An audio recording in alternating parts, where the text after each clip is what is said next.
C Joseph Vijay எனும் நான் தமிழ்நாட்டு அரசின் முதலமைச்சராக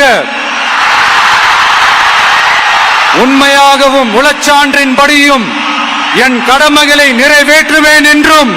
So yes, it's official now. தமிழகத்தோட முதலமைச்சர் சீஃப் மினிஸ்டர் திரு சி ஜோசப் விஜய் அவர்கள் அப்படின்ட்டு அதிகாரப்பூர்வமாக இப்போ வந்து கன்ஃபார்ம் ஆயிருக்கு. இந்த சீட்ல உட்கார்றதுக்கு எவ்வளவு பிரச்சனை, அதுவும் ஜெயிச்சதுக்கு அப்புறமா அந்த நாளைக்கு வந்துருவாப்ல, நாளன்னைக்கு வந்துருவாப்ல, அடுத்த நாளைக்கு வந்துருவாரு அப்படின்ட்டு இழுத்து கடைசியா இன்னைக்கு வந்து இது அஃபீஷியலி அவர் வந்து சீஃப் மினிஸ்டரா ஆகியிருக்காரு.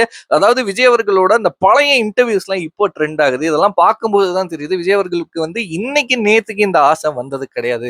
ரொம்ப வருஷத்துக்கு முன்னாடியே அவர் வந்து நம்ம வந்து சீஃப் மினிஸ்டர் ஆகணும், அந்த நாற்காலியில உட்காரணும், தமிழக மக்களுக்கு ஏதாச்சும் ஒண்ணு நம்ம செய்யணும் அப்படின்ட்டு ரொம்ப வருடங்களுக்கு முன்னாடி அவர் இந்த முடிவை எடுத்திருக்காரு அப்படின்ட்டு ஒரு சில இன்டர்வியூஸ்லாம் அவர் பேசின இன்டர்வியூஸ்லாம் பார்க்கும்போது நல்லாவே தெரியுது.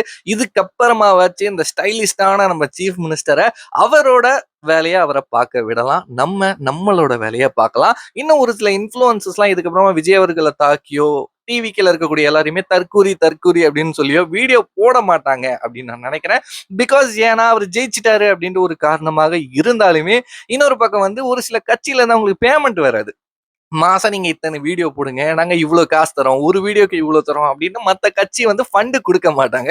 அதனால அவங்க போட மாட்டாங்க அப்படின்னு நான் நினைக்கிறேன். பட் நீங்க என்ன நினைக்கிறீங்க? கோட் சுட்லாம் போட்டு மனுஷன் மஜாவா வந்திருக்காப்ல இன்னைக்கு. ஸோ நீங்க என்ன நினைக்கிறீங்க? விஜய் அவர்களோட ஆட்சி எப்படி இருக்கும், என்ன மாதிரியான ஒரு மாற்றத்தை உருவாக்கும் அப்படின்ட்டு நீங்க நினைக்கிறீங்களோ மறக்காம கமெண்ட் செக்ஷன்ல ஷேர் பண்ணிக்கோங்க. பாய்.